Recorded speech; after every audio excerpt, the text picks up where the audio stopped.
Hi everyone, today I'm going to introduce how to calibrate the joysticks of T8S transmitter. When there is any problem with the servo display or you have modified the stick mode of the transmitter, please calibrate the joysticks. Besides, many of our drones come with T8S transmitter.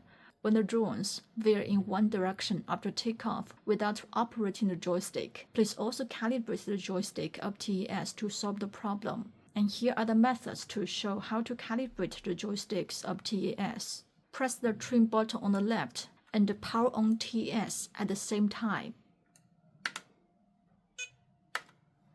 LED indicator starts flashing means it enters the joystick calibration mode. And push the two joysticks to the four corners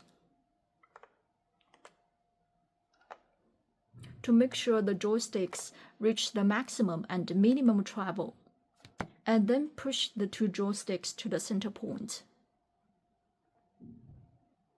Here are the center points, and press the second trim button on the left.